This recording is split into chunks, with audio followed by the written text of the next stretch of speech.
The other day, we started our CFL previews looking at the most overvalued teams in the Canadian Football League. Today, we are doing the opposite. Who are some of the undervalued teams that you may want to invest in from a CFL standpoint? Going to begin out east with the Ottawa Redblacks. Their total is at 6, and I like the offseason they had. I think Drew Brown is an upgrade over the quarterback situation they had last year, especially after the injuries. I think Rhymes has the potential to be a real breakout star, and you add him to an okay receiving core out there in Ottawa anyway, and I think this offense does take a step forward.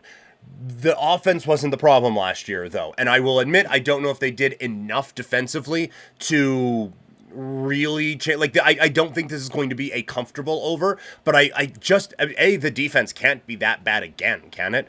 And B, I do think that the offense being a little bit more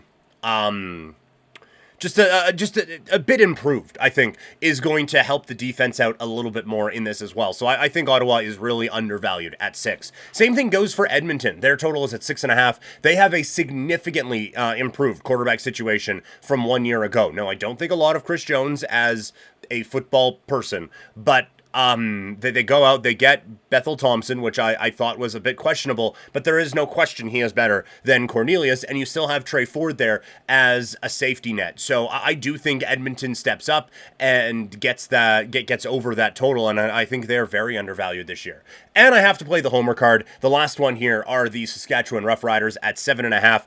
If Harris stays healthy last year, this team is a playoff team. They had injuries at the quarterback position, and they just fell apart. Now everyone had injuries at the quarterback position, but this one really, I think, affected Saskatchewan. You have a new coach. They went out and I think added a real identity to this team in this offseason. I think they upgraded in the secondary. You have a running game now that can help out if you do have to have another backup quarterback come in, and you still have, I think, a relatively strong receiver room. So I think Saskatchewan is going to be right there at the end, and I think that they are going to be hovering right around 500. So again, we're not blowing past 7.5, but I do think Saskatchewan is a little bit undervalued with a total coming in under 500. So that continues. That we're going to roll on with our CFL preview and look at coaches on the hot seat. And so with what I just said, both these coaches are on those teams. Obviously, it's not Corey Mace. So the first one is in Edmonton, and that's Chris Jones.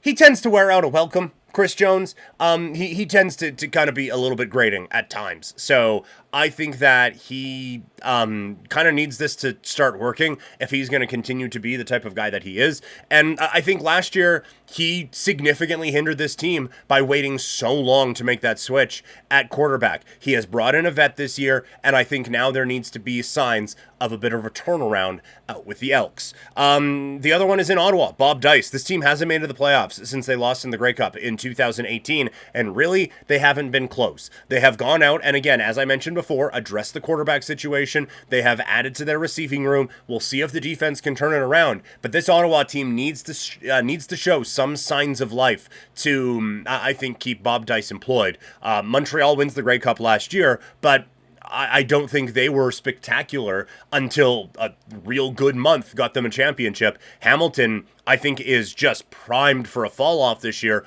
Ottawa needs to be able to be there to take advantage of that situation. And so if they don't, I do think it'll cost Bob Dice his job. We're going to continue the CFL previews leading up to opening day next week.